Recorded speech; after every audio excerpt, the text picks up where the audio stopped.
Hello, good morning. It's 6 o'clock on Wednesday, the 23rd of December. I'm Catherine Holloway and you're watching TVAM. News headlines this morning. The Sun newspaper has published what it claims is the full text of the Queen's Christmas address, in which she talks about the difficult days she's lived through this year. Security chiefs are hoping the IRA will today call a Christmas ceasefire, despite last night's bomb at a London underground station. And 4 firemen are recovering from hypothermia this morning after trying to save 2 teenage boys who drowned when they fell into a frozen pond in Chesterfield. In the programme this morning, Adam Bolton of Sky News will be here, telling us how the major political parties fared during an eventful year in politics. And Jeff Clark will be talking about the sporting fixtures coming up around Christmas. And the newspapers are going to be reviewed by political commentator Anthony Howard and Linda Lee Potter of the Daily Mail. But right now we go over to Sky for the latest news with Lisa Aziz.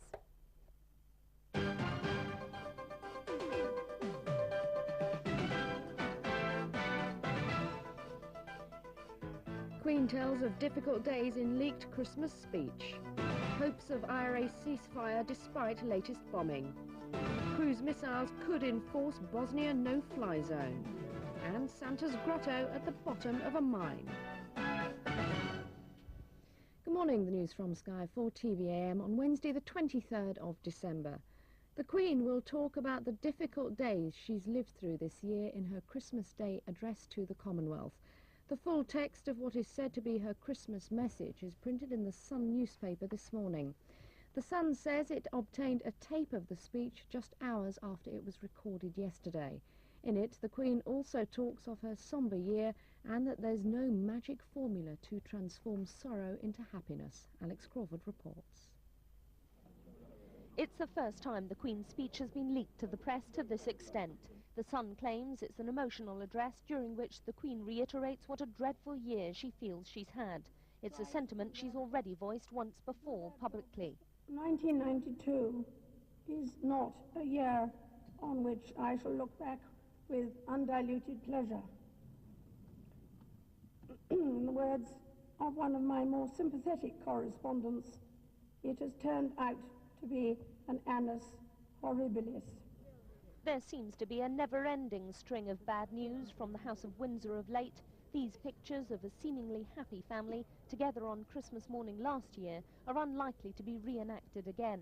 The Princess of Wales has said she won't be there this year, neither will the Duchess of York, both preferring to spend their Christmas away from the rest of the royals. But in her speech, the Queen says her own problems were put into perspective when she met the Victoria Cross holder, Group Captain Leonard Cheshire, seen here on the right. Although suffering from a painful illness from which he since died, he displayed so much courage, the Queen says it made her forget her own difficulties. The BBC, which records the speech, is likely to come under some scrutiny as palace officials launch the hunt for whoever leaked details. 5 years ago, the organisation had to apologise to the palace after it emerged that their royal correspondent had briefed other journalists about the speech. This whole affair is likely to cause some embarrassment within the BBC and some anger within the palace walls, and it certainly typifies the Queen's horrible year. Alex Crawford, Sky News. Security chiefs are hoping the IRA will call a 72-hour Christmas ceasefire today. The IRA has recently targeted the British mainland in one of its most intensive bombing campaigns since the 1970s. The latest bomb exploded at an underground station in London last night. Christmas week, and there's no let-up in the bombing campaign on the mainland. This time a device was planted on the staircase of a tube station. It was frightening, and people were screaming, young teenagers were screaming, and everybody was running around wondering where to go, back on the platform, up this way, that way. It happened only hours after the Defence Secretary had appealed to the bombers to go a step further than their usual Christmas ceasefire and implement a permanent truce. But the appeal seemed to fall on deaf ears. As the emergency services were dealing with the London bomb, soldiers in Northern Ireland were defusing a powerful explosive device given to them in a tin of chocolates. Police have orchestrated a large anti-terrorist operation in England to try to thwart the Christmas bombing attacks, but the terrorists have still managed to strike several times over the festive season. 2 bombs went off outside shops in the Wood Green area of North London, injuring 11 people, including 4 police officers, and 64 people were hurt when there was a double explosion in a busy shopping area of Manchester. Martin Lawson, Sky News. 4 firemen are recovering from hypothermia this morning after trying to save 2 teenage boys who drowned when they fell through ice on a frozen pond. The boys were thought to be playing on the pond in the Newbold area of Chesterfield in Derbyshire when the ice gave way beneath one of them. His friend tried to rescue him, but he also fell through the ice. Firemen waded into the water and used a makeshift raft to try to reach the boys, but they were forced back by the freezing water. A draft resolution authorising military action to enforce the no-fly zone over Bosnia could be put before the United Nations as early as today, and reports suggest the United States may urge the UN to consider launching cruise missile attacks on Serbian airfields to enforce the air exclusion zone. Last night, John Major returned to London after telling British troops in Bosnia that their security was paramount. John Major returned to Downing Street last night after revealing during his visit to Bosnia a draft resolution on Western military intervention is to be put before the UN within days. Reports from the United States suggest President Bush now wants to take a tough no-nonsense stand against the Serbs, with threats to launch cruise missile attacks to enforce the no-fly zone over Bosnia. Plans being refined by the Pentagon are said to include combat air patrols by F-14 fighters, directed from US aircraft carriers last carried out in full during the Gulf War. John Major and the UN peace negotiator Lord Owen have continually urged caution over military aggression, fearful of the ramifications for the UN forces in Bosnia, which include a 2,500-strong contingent from Britain. Yesterday, during his visit to Bosnia, the Prime Minister promised that troop safety was uppermost in his mind. I think there is going to be a no-fly zone resolution. The nature of it is clearly important. That's still under discussion. And as that happens, we will need to ensure the security of our troops here. That is paramount. Last night, opposition MPs led by Michael Meacher joined the US call for a short deadline over the no-fly zone, claiming the Serbs have had enough warning and that it's now time to consider airstrikes against Serbian aggression in Bosnia. Jo Williams, Sky News. Miners stopped work for the Christmas break today, with the future of their industry still unclear. An increasingly bitter clash between the government, British Coal and the mining unions is sure to flare up again in the new year as pressure mounts for the pit closure programme to be scrapped. British Coal still hasn't announced whether it will appeal against Monday's High Court ruling that the closures are illegal. The unions believe they should resume mining in the new year at all the 31 pits earmarked for closure. The Foreign Office is still checking whether any Britons were on board a Libyan airliner which crashed yesterday, killing all 157 people on board. The plane was on an internal flight from Benghazi to the capital Tripoli. Libyan authorities are investigating reports that it collided with an Air Force jet in mid-air. 3 days of mourning have been set aside for the victims of the crash. Here, the party season may be upon us, and while that spells fun for those attending, it can also mean misery for the neighbours. To preserve the spirit of harmony, the Peace and Quiet campaign is appealing for partygoers to keep the noise down. Christmas party is fun for many, but a noisy nightmare for others. For some, the annual round of drinking, dancing and living it up can stretch seasonal goodwill to breaking point. Last Christmas Eve, pensioner Robert Minnett fell victim to his neighbour's idea of having a good time. Called the police in the end. The police came and spoke to the organisers, and the noise was turned down while the police was here and was turned up again afterwards. But this year, the Peace and Quiet campaign is hoping that a new set of guidelines will help both revellers and their neighbours enjoy the festive season. The patron of the campaign, ex-goon Spike Milligan, is getting ready for a peaceful Christmas and hoping that other people will do the same. So this Christmas I'll ask people, do consider that there are people who are sensitive in the world. Try it. You might make a new friend.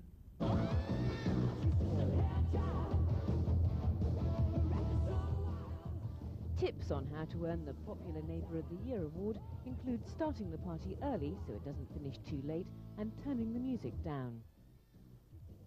Sophie Decker, Sky News.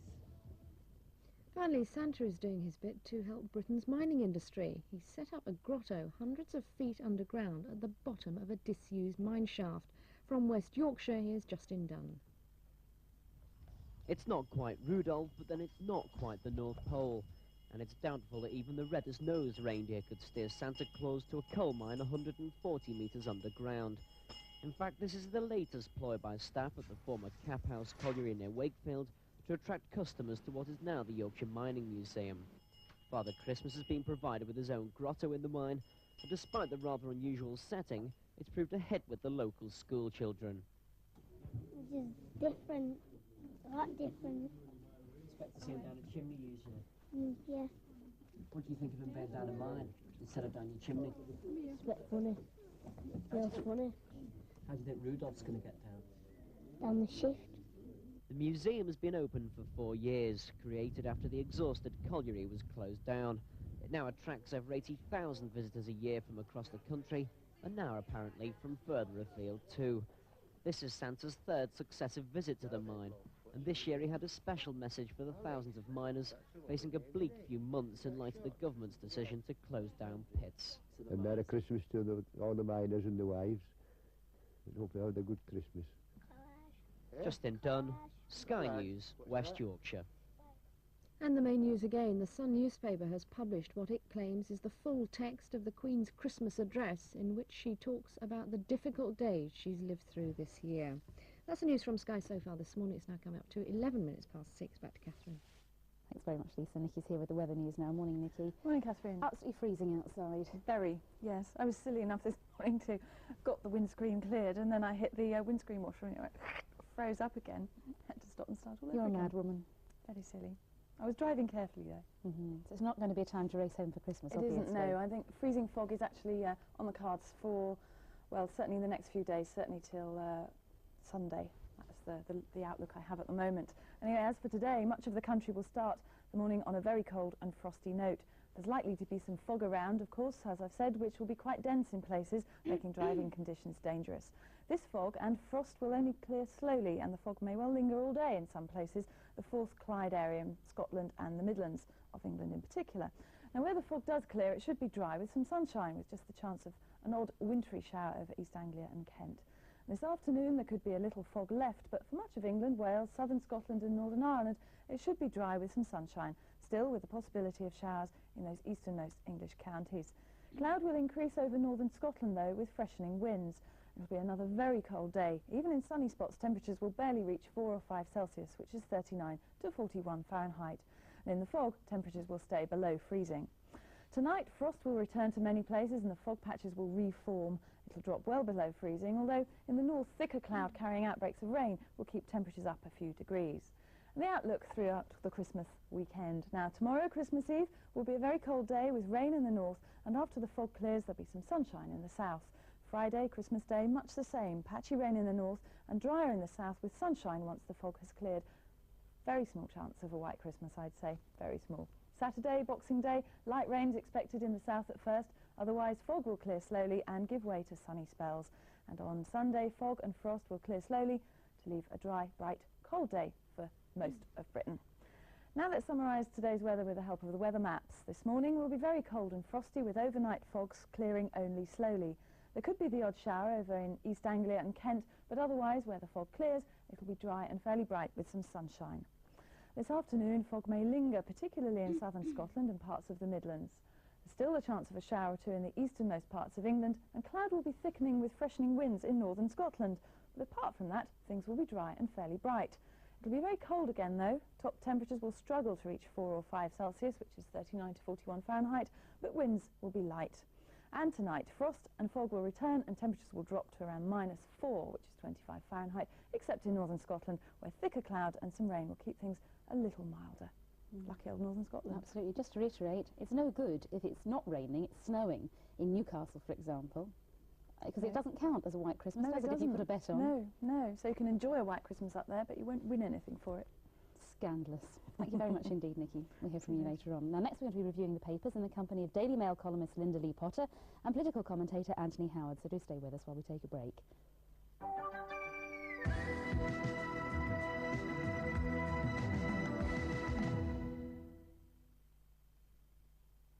When the Magnet Kitchen and Bedroom sale starts at 10 a.m. on Boxing Day, the added attraction is an extra 10% off.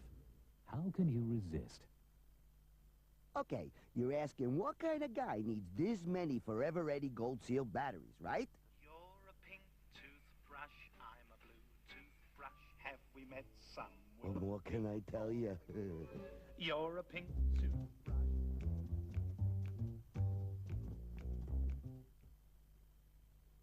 It's gonna be a cracking Christmas on TVAM, and it starts at 6 on Christmas morning with Top Banana. After 7, there's more fun with a Mr. Men Christmas special, followed at 7 by the 12 gifts.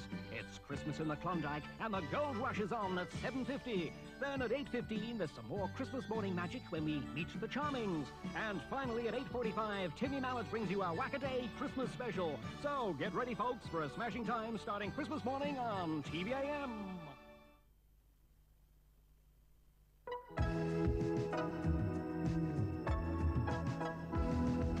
Hello again, welcome back. The main news this morning, the Sun newspaper has published what it claims is the full text of the Queen's Christmas address, in which she talks about the difficult days she has lived through this year.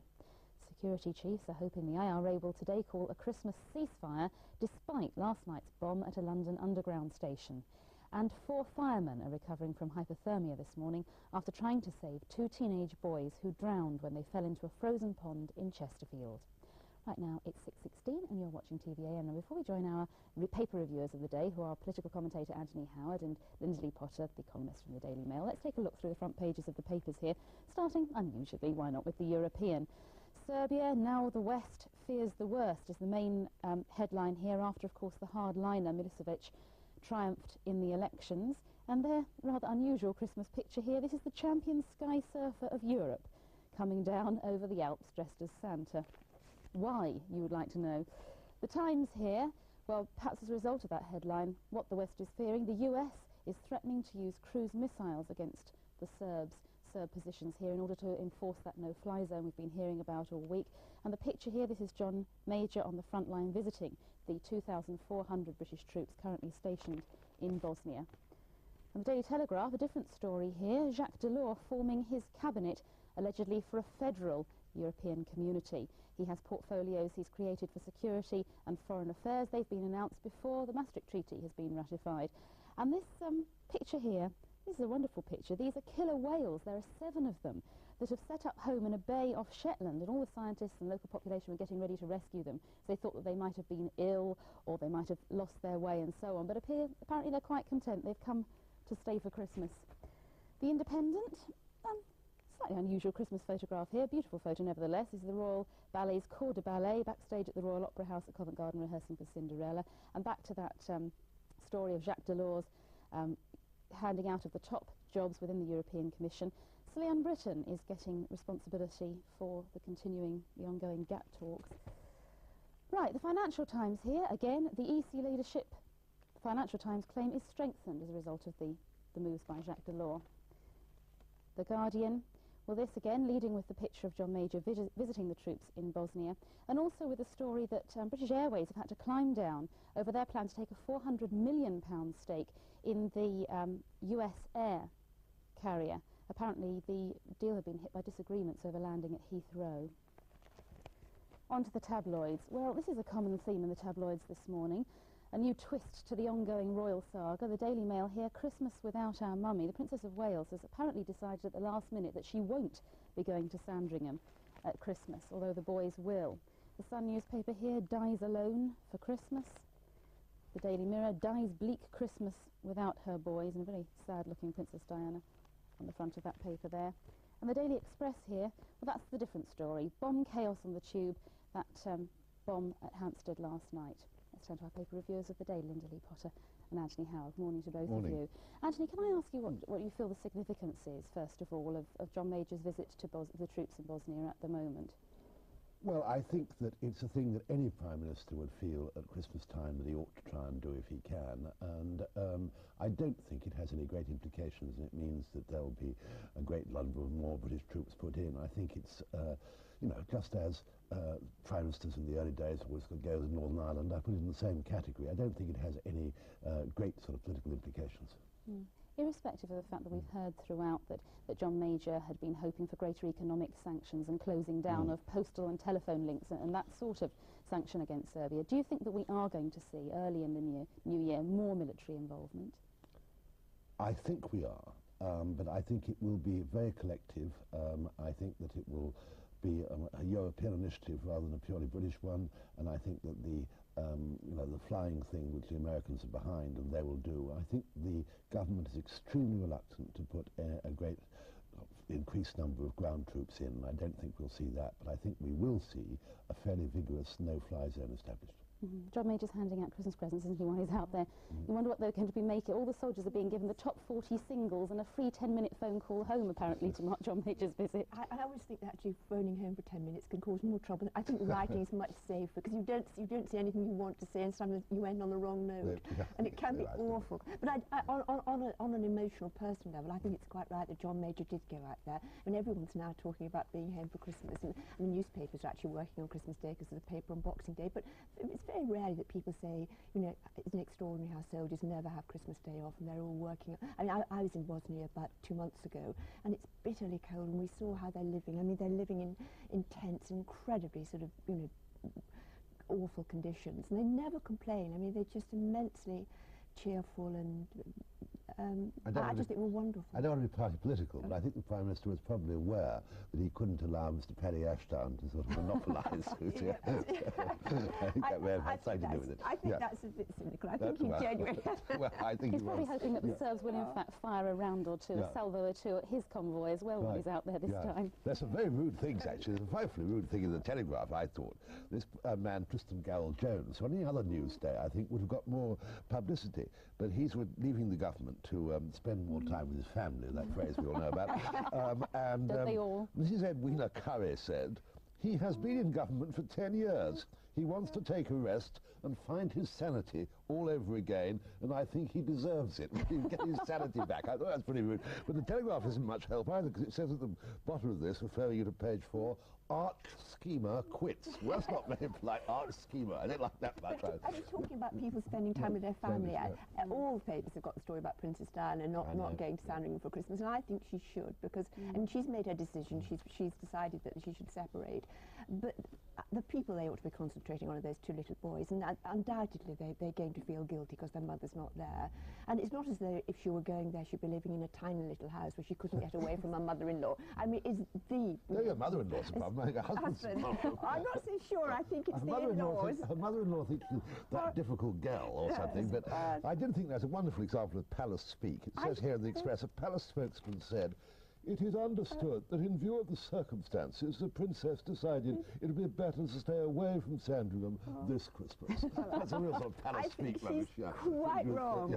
And don't you think that the Queen must be an absolutely terrible mother-in-law? Because you can't have a row, can you? You have to curtsy. Yes, well, even Princess Margaret said that when the Queen walks into a room, you feel this immense aura.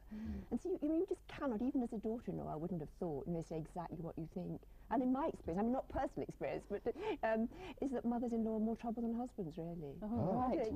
I can't possibly comment on that. And I'm not talking about mine. Absolutely not. I should imagine there's a lot of gnashing of royal teeth at this precise moment. But it does seem unfortunate, doesn't it? Because after all, these boys are away at school throughout most of the year. They come home, surely they deserve to have their parents together over Christmas, particularly in view of all the publicity, which must have reached them. And they dote on their mother. And I mean, there's that very sad little story about Prince William sort of pushing a note under the bathroom door when she was crying, saying, I can't bear to see you unhappy. And I'm sure that's how he's feeling now.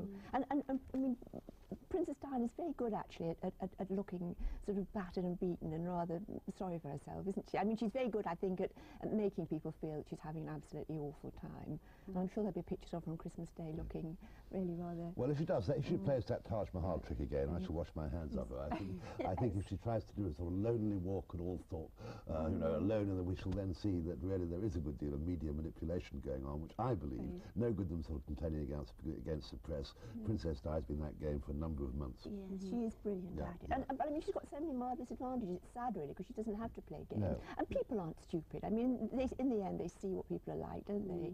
It's very interesting the way in which the media are actually dividing up and taking sides over them. There's been a lot of speculation of whether there were to be rival courts, for example. Certainly, papers have stood firmly behind either the Prince or the Princess of Wales. You can't really sort of read it. I mean, you find someone astonishing, like Paul Johnson, who I'd have thought would be a great sort of standing up for the proprieties, being a stalwart of the Princess's Party. Simon Jenkins sort of founded the Prince's Party in the Times. You can't actually tell who's going to be on what side. It's very interesting. I wrote a piece saying that, in fact, Princess Diana is going to get increasingly isolated, that the power of the royal family is so great that everybody, ultimately, as they did when the Duke of Windsor went to live in France, and he was absolutely isolated. And I got most extraordinary sort of non-stop phone calls, 100% people, saying they absolutely agree, which I thought was quite interesting. It very often does sort of, the way people react does mirror, in fact, in my experience, what actually is going to happen. So I think that's probably true. You've written today about Simon Weston's appeal for the children of Bosnia, and the incredible letters that you've been getting from people who've been sending donations in. They're just amazing. I mean, everyone said to me, in a time of recession, there's not going to be an awful lot of money around. People are absolutely sick of giving money they're not going to. But in fact, the response has been greater than any appeal that we've ever run in the day. I mean, it's Simon's appeal. I mean, he started the Children of Bosnia appeal, and I went out with him to Bosnia 2 months ago, and we saw actually what was happening there and the conditions that people are living in. It's just absolutely horrendous. It claims there's some goodwill in the world. Oh, people are so generous. There are lots of stories about toys in the papers today. I wonder what your thoughts are, both of you, about this one. It's called Stalk of the Town. Great headline here. It's America's toy craze of the year, and apparently it's called My Little Bundle, or My Bundle Baby. And it's a strap-on stomach containing a baby so that children can mimic being pregnant. It seems to be in the worst possible taste. I think it's pretty awful. I do think it's pretty awful. Does it say if it's having any success? Yes, a huge success apparently. It's a complete sellout in America. But who's buying it? I mean, is it mothers or fathers or? Well, it's for children. And apparently, I mean, are mothers buying it for their daughters, or is it fathers? Well, I have no idea, but it says here, using an electronic box of tricks, the doll's tiny heart beats and its feet kick, just like an unborn baby when the stomach is strapped on. Isn't that ghastly? My theory is it's much better to wait till you're pregnant before you start thinking what it's like, rather than starting at 8, 9 years old. When it's too late to worry about it. Another Toy Story, really? Yes, another Toy Story. Are either of you having to buy computer games for children over Christmas? Because there's a huge investigation being launched into the cost of them, apparently, and also the advertising. I don't know whether you've got any thoughts on the advertising that you've seen over Christmas. It's very violent. Yeah, that's true, I think. Well, talking about computer games, I was rather anxious because my 22-year-old son, who's really extremely clever, asked for a computer game, and I went and bought it, not knowing what it was, because I know nothing about computer games. And I just bought the one he'd asked me to get, and when I got home, I looked at it, and it said, suitable for anybody aged over 3. He'll love you telling the nation that. Take it back to the shop. He won't be up now. Thank you both very much. We'll hear from you later on. We've got weather news now with Nikki. Thanks, Catherine. Good morning. Well, the pattern for this Christmas week and the weekend is going to be a lot of fog, freezing fog, in fact, around early on in the mornings, and it'll always clear fairly slowly. Same picture today. Very cold, frosty morning. Most places will be dry, apart from perhaps just the odd coastal shower over there in East Anglia, perhaps in Kent as well. But elsewhere, it'll be a very cold morning with fog clearing very slowly. This afternoon, much of the fog will have lifted. It could still linger. If it's going to linger, it'll probably be in parts of the Midlands and in the Forth Clyde Valley of Scotland as well. There should be some nice sunny spells, though, here and there, although cloud will start to thicken a little bit up across northwestern Scotland, and these southwesterlies there will start to freshen somewhat. There might still be the odd shower over in those easternmost counties of England, but on the whole it'll be another crisp, cold day. Very cold indeed. In fact, top temperatures will struggle to reach 4 or 5 Celsius, which is 39 to 41 Fahrenheit. And where there's fog, it'll definitely remain below freezing. Tonight, well, cloud will have thickened a little over northern Scotland, and the winds will be fairly fresh. Now that means at least the temperatures won't be too much below freezing, but elsewhere it'll drop to -4, -5. That's about 25 Fahrenheit. It'll be cold, be a fairly dry night, but of course the fog and the frost will reform, build up again in time for tomorrow. Now the outlook for the next few days, much the same sort of pattern for the next couple of days. Tomorrow, Christmas Eve, will be very cold. There'll be rain in the north, and fog will clear to leave a fairly bright, dry day elsewhere. And a similar pattern on Friday. There could be patchy rain further north, but in the south, fog will clear slowly, and then it'll be bright in the south. So I don't think there'll be a white Christmas. Catherine. Thanks very much indeed, Nikki. Now, in the next half hour, we'll take a look back on a turbulent year in politics with Adam Bolton, the political editor of Sky News, and we'll talk sport with commentator Jeff Clark. But right now, at 6:30, we go over to Sky for the latest news with Lisa Aziz. Good morning, Lisa. Hello, Catherine. Good morning. The Queen will talk about the difficult days she's lived through this year in her Christmas Day address to the Commonwealth. The full text of what's said to be her Christmas message is printed in the Sun newspaper this morning. The Sun says it obtained a tape of the speech just hours after it was recorded yesterday. In it, the Queen also talks of her sombre year and that there's no magic formula to transform sorrow into happiness. Alex Crawford reports. It's the first time the Queen's speech has been leaked to the press to this extent. The Sun claims it's an emotional address during which the Queen reiterates what a dreadful year she feels she's had. It's a sentiment she's already voiced once before publicly. 1992 is not a year on which I shall look back with undiluted pleasure. In the words of one of my more sympathetic correspondents, it has turned out to be an annus horribilis.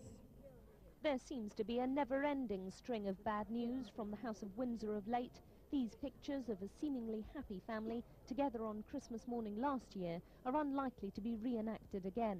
The Princess of Wales has said she won't be there this year, neither will the Duchess of York, both preferring to spend their Christmas away from the rest of the royals.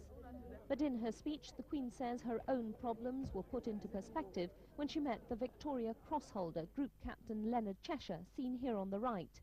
Although suffering from a painful illness from which he since died, he displayed so much courage, the Queen says it made her forget her own difficulties. The BBC, which records the speech, is likely to come under some scrutiny as palace officials launch the hunt for whoever leaked details.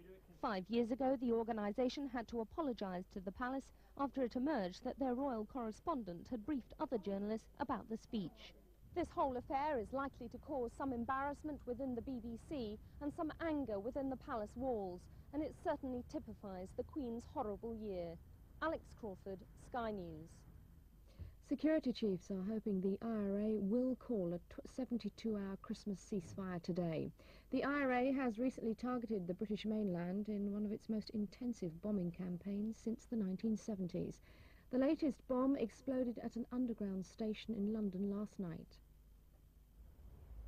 Christmas week, and there's no let-up in the bombing campaign on the mainland.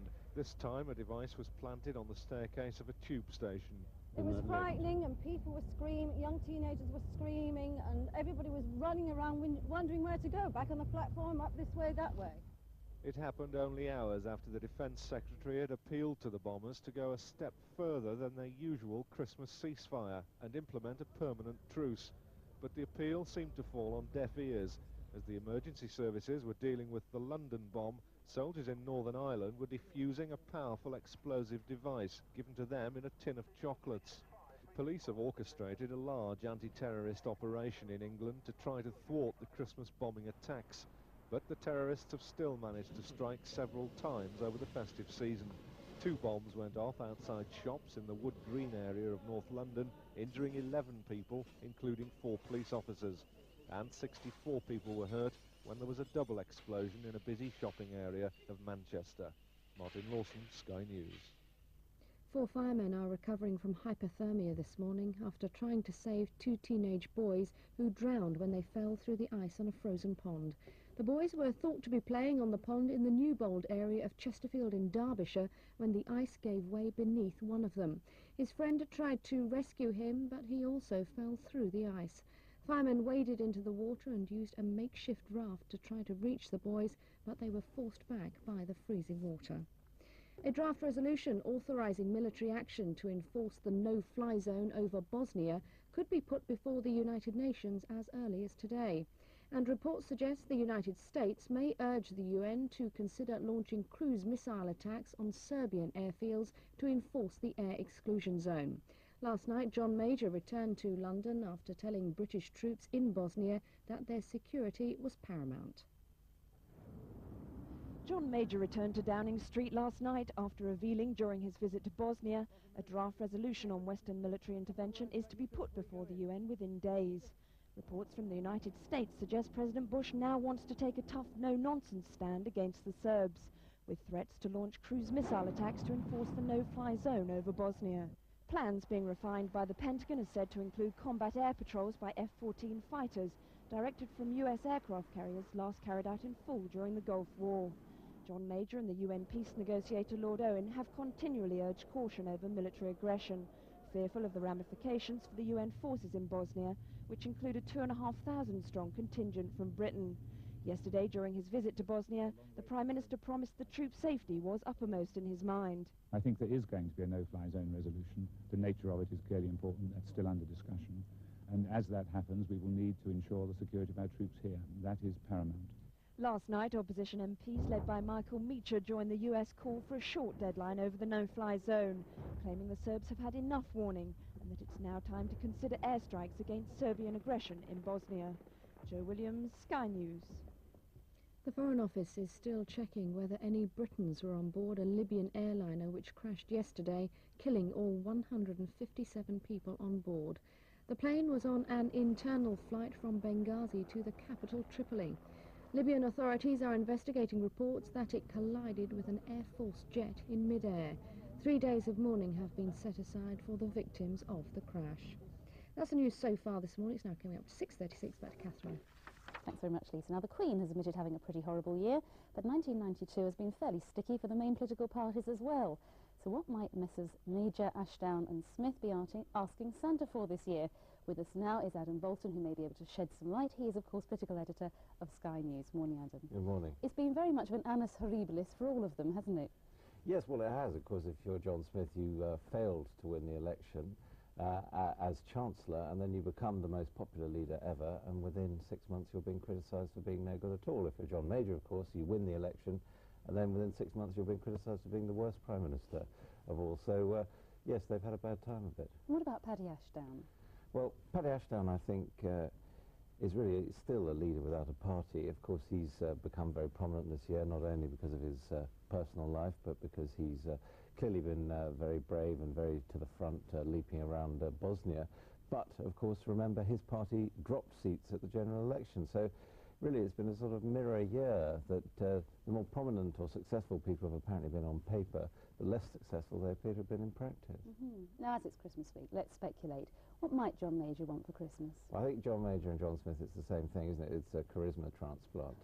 I was really struck yesterday that here is theoretically a very sexy and exciting event, the Prime Minister going to see the British troops in Bosnia, and it was something like 5, 6, 7, 8, 9, 10 minutes into the bulletin. I think if Mrs Thatcher had gone out on a Christmas trip, even when she used to go to Northern Ireland, which is more of a regular occurrence, it's normally pretty near the top. That it simply doesn't excite people, does it? You look at the pictures and people think, well, that's all very well, but there just isn't that moment of truth. I mean, can you think of a John Major quote of the year? We've had a general election, and you can't really. I mean, all you can think of him is driving down a street and noticing that his house is still there, you know, which even his own supporters found a somewhat lacklustre performance. Indeed, when they won the election, they came out to address the press and said, "Is it still there?" "Yes, he is."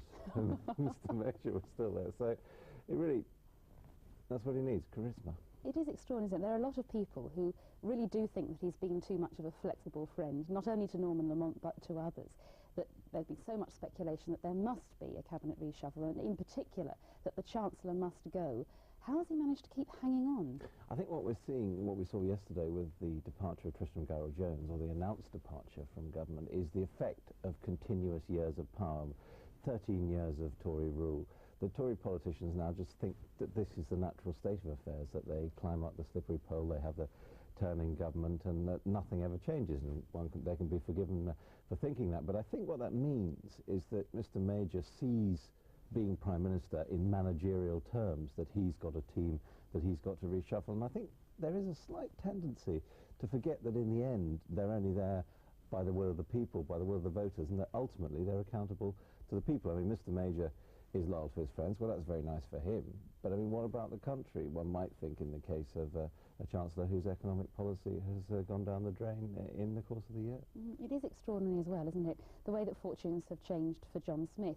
Even the Tory press were saying that his initial performance, his initial debut speech as Leader of the Opposition was a triumph.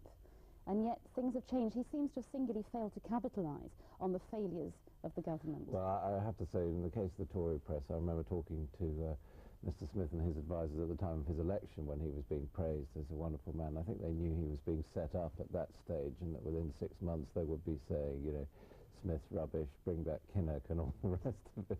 So I think one has to take that with a pinch of salt.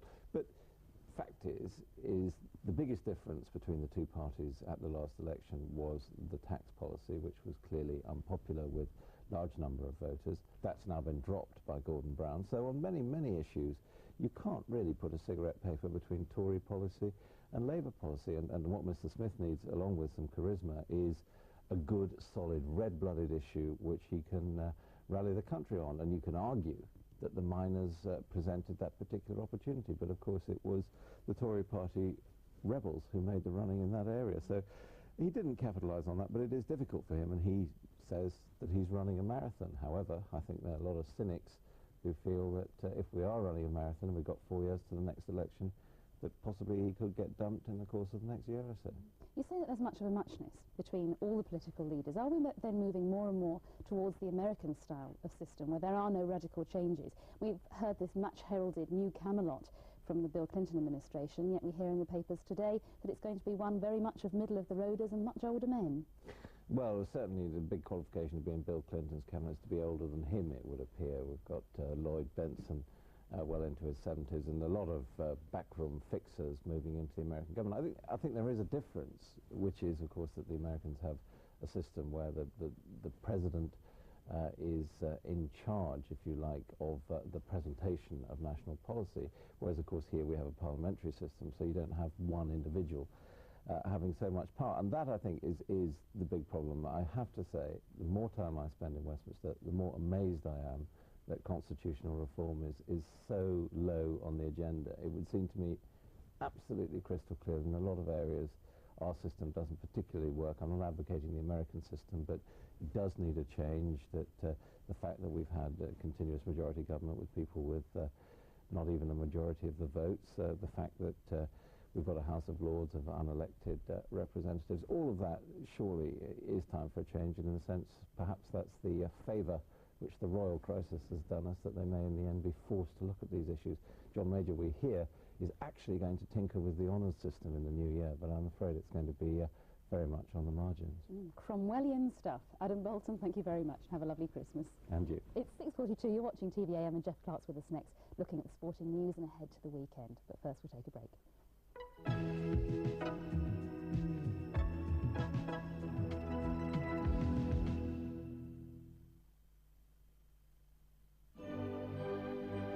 Welcome to A Classic Christmas.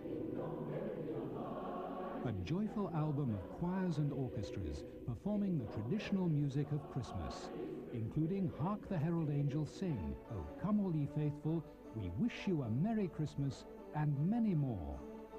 Bring the season's cheer into your home with 20 of the most popular festive classics and wish yourself a classic Christmas.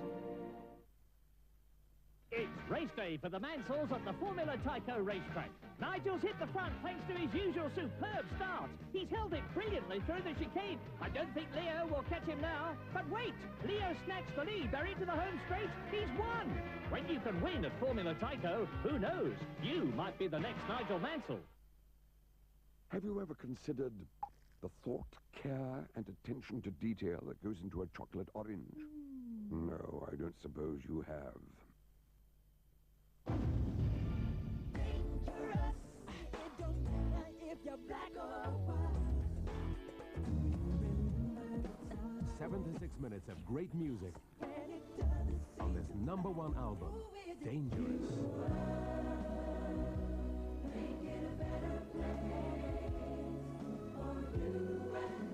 Dangerous, the latest album from Michael Jackson.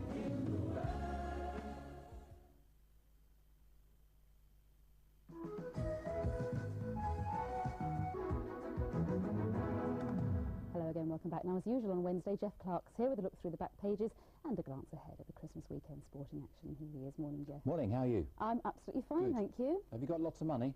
No, I haven't. No, the Italians have. Good morning. Back page of whatever it is, the Today. This is just to show you the two sides of football. Here we are. Look, Gazza Sparks' Exodus is one. Now here's some beautiful coloured photographs of 8 of the Premier League's best footballers. And if this exclusive by Ben Bacon is to be believed, they're all off to Italy. Now, basically, we've got a couple of things to worry about here. In Italian football, money is no object. That's one. Secondly, next season, the Italian league is likely to increase their foreign allowance of players, if I can call it that, from 3 to 4. So if you put those two together, the Italians are going to spend multi-mega millions of lira, pounds, whatever, and buy all these players. Which is very bad news for British football. It's fine for them, but it's bad for English football. Now, the other side of football is illustrated in yet another exclusive on the back of the Daily Mail from David Walker, another well-respected journalist. Players face dole in football crisis. There are around 10 football clubs very, very close to going out of business. There's Brighton, who owe something like £3 million. They owe £400,000 to the Inland Revenue. And you know as well as anybody that if you owe money to the Inland Revenue, then you are in big trouble. They were in the High Court last week, I think it was, and they've got a stay of execution until February the 10th, but they have to come up with some money and pay their debts. So it's very strange. There's all this money swilling around in football, and yet the whole sport is being run as a very poor and badly run business. It's bizarre. In that particular story, the Players Association's had to step in, hasn't it? Yes, it has, and they've done this before, and they do it very well, and they do it quietly, and they don't make a song and dance and a fuss. And I, for one, have a lot of respect for the PFA and Gordon Taylor and Brendan Batson. But there really is a limit as to how much money they can spend on bailing clubs out and looking after their players. Now, in England, there's around about 2,500 professionals, and I wouldn't be at all surprised if some 10 to 15% of those guys were all out of work come the end of the season. The clubs don't have the money. Halifax, I mean, on BBC, Radio 5, there's an ongoing gag that the club at Halifax, they play at the Shea, they've got a cat called Benny, and the club are so poor that they couldn't actually afford to buy him any cat meat. So fans all over the country were sending postal orders to buy cat meat for the cat. I mean, it's absolute nonsense. We laugh about it, but it's so serious. I find it very strange that a lot of directors are very successful in their own walk of life, very successful businessmen, and yet whenever they go to football clubs, they seem, some of them, seem to leave their business acumen behind. Bizarre industry. Somebody has shown business acumen, obviously, in view of those two stories. Channel 4 in buying up the Italian football rights. Yes, they have, and it's interesting. I've said many times, we're very insular in this country. We've always said our football is the best. Quite patently, that isn't so. We've always said our league is the best because they plough through 8, 9 months of it, and the top teams come out on top, obviously. But we're not the best. We're not the most skillful. Italian football is a different world, and lots of the clubs are owned by big major companies. You know, Juventus are owned by the guy who owns the Fiat car company. That'd be quite nice, wouldn't it? Fords of Dagenham suddenly bought West Ham. I know they, Dagenham Motors down there sponsor them, but we're not into that ball game. But the two sides of football, very well illustrated Absolutely, this morning. and the poaching already starting. Here's the back page of the Sun Sport. Milan, AC Milan, targeting £15 million Giggs, Ryan Giggs from Manchester United. I know, it's very strange. Whenever I read headlines like this, I've got this terrible thought. Can you imagine paying that money in his first game he breaks his leg? I mean, what a terrible, wouldn't wish it on anybody. But I mean, £15 million for a young man like that. Good player, though he is. That's right. Well, good Christmas news in all of the papers here, apparently for Kevin Keegan at Newcastle. The wonderful, flamboyant John Hall, chairman of the club, saying that, well, depending on who you read, it's either a deal for £1 million or £2 million over the next 5 years if he takes Newcastle up. I don't think Kevin actually needs the money, but like all of us, he wouldn't say no to it. Proved himself this season. He's doing well. Newcastle way ahead at the top of the Barclays First Division, and as it says there, he's being touted as the next England manager.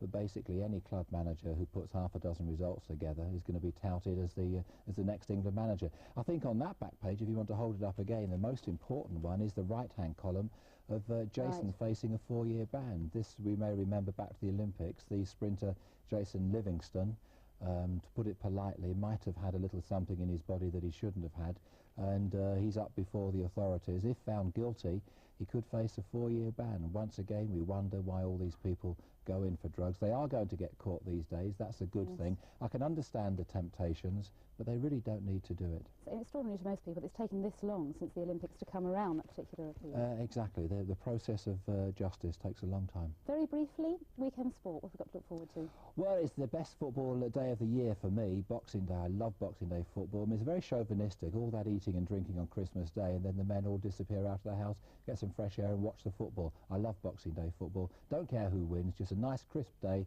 bit of a hip flask I've been known to take, have an odd snifter. But yeah, it's good Christmas ahead, and may I wish you, and you, Happy Christmas. Thank you very much. Very good Christmas to you as well. Thanks, Jeff. It's 6:50, you're watching TVAM. Liz is next. We'll take a break.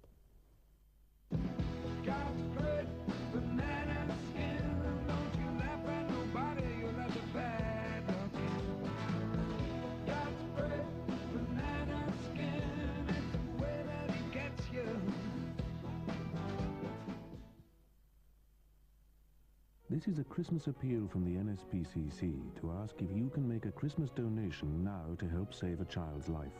Every child dreams about what they'd like for Christmas. I want a mountain bike with 10 gears. I want a video game like my friend. I want a doll turns into a princess. I just don't want to be punched anymore. This Christmas there will be children whose only wish will be for the pain to go away. Children like Jane, beaten so badly her ribs were broken. Or Suzette, who survived winter with little heat, light or food. Or little Stephen, whose arm was brutally broken just because he cried. It's children like these the NSPCC will do all it can to protect, but we need your help to do it. Will you give an abused child a gift of £15 this Christmas? Your £15 will help pay for the vital visit from a child protection officer. Your £15 will help keep our child protection helpline open for anyone to call who suspects a child is in danger. And your £15 means we can counsel more children to help put their nightmares behind them. So this Christmas, please imagine there's an extra child to buy a gift for, and call 0800 28 20 28 now. That's 0800 28 20 28. We're waiting for your call. Thank you.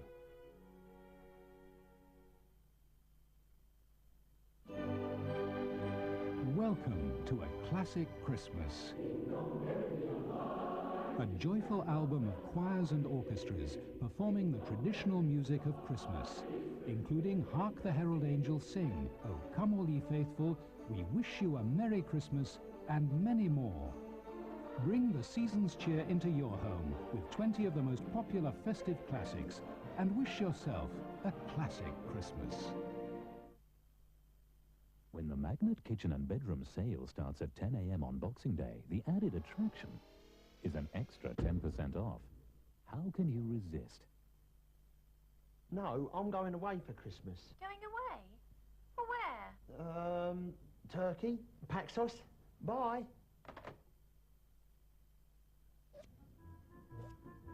Well, there's a thing. A lovely pack of clementines at only 39 pence per pound. On Christmas Day, when you've finished your turkey, get switched on because I've got big in-store news for you with lots of surprise bargains. Ta-ra for now. Dangerous. It don't matter if you're black or white. 7 to 6 minutes of great music on this #1 album, Dangerous.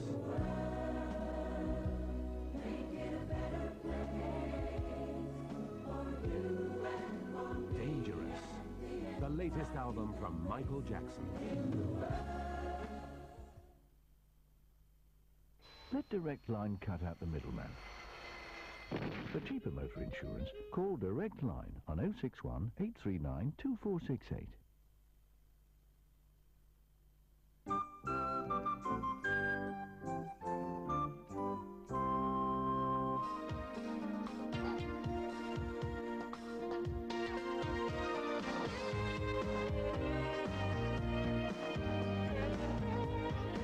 And now, keep fit with Lizzie and Dan on yogurt.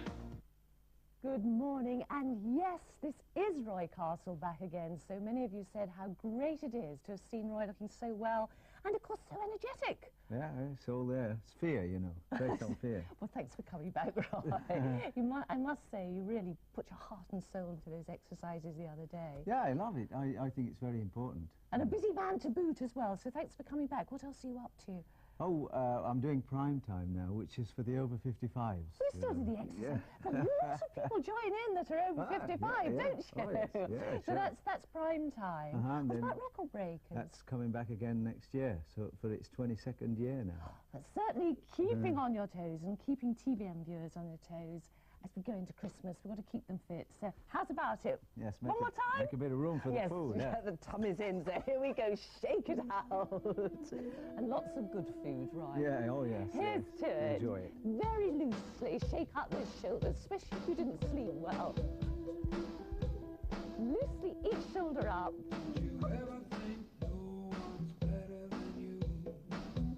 And then circle it round with the aid of your arm. Round it goes. Step and swing your arm across your body. Is it coming back to you? Other way.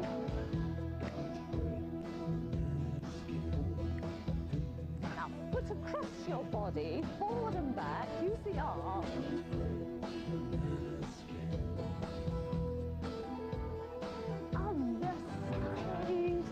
How you doing? Okay? Feet apart. Don't ask me any questions. Just keep working, arm up. Other arm. Both arms. Stretch, bend, stretch.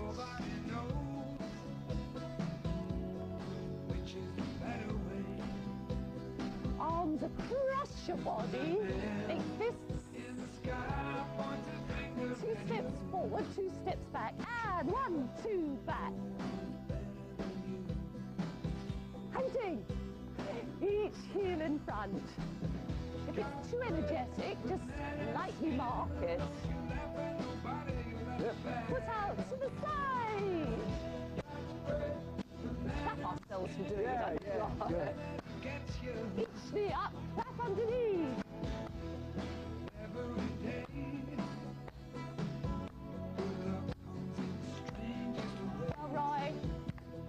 Happy Christmas. Yeah, happy Stay Christmas fit. to you too, sure. And enjoy your Christmas dinner. And to the family, love to the family. Two incomparables, the incomparably brave Roy Castle and the incomparably talented Chris Rea there, singing God's Great Banana Skin. Time for the weather now with Nikki. Thanks, Catherine. Good morning. And I've sent along a lot of fog and frost just to trip me up because it's very easy to say frog and frost. Nearly got it right then by accident. Anyway, a lot of freezing fog all over the country today. It's going to be very cold, fairly dry and frosty. There could be a few coastal showers down there in East Anglia and Kent, but that's really about all in the way of rain or snow today. This afternoon, much of the fog will have lifted, but a lot of it will stick around. It'll linger particularly in the Midlands and in southern Scotland as well. The Forth Clyde Valley apparently is going to be rather thick with fog. In those places, the temperatures will probably stay well below freezing, but elsewhere they'll struggle up to 4 or 5 Celsius, which is 39 to 41 Fahrenheit. And everywhere there should be some fairly good sunny spells. However, cloud will start to thicken later on up there in northwestern Scotland, along with some fairly fresh winds building up from the southwest. Tonight, more of that fog, more of that frost building up overnight. That is certainly going to be the pattern right over the Christmas weekend. There could be a little rain starting to fall up there in northern Scotland. Of course, that probably means snow. It does mean, though, it'll be slightly less cold than the rest of the country, but it'll drop to at least -4, which is 25 Fahrenheit. Catherine. Thanks very much, Nikki. Well, if you're up early on Christmas Eve, despite all that dreadful weather that's coming our way, do join me because I'm going to be here at 6 o'clock. TVN continues now with Mike Morris and Lorraine Kelly.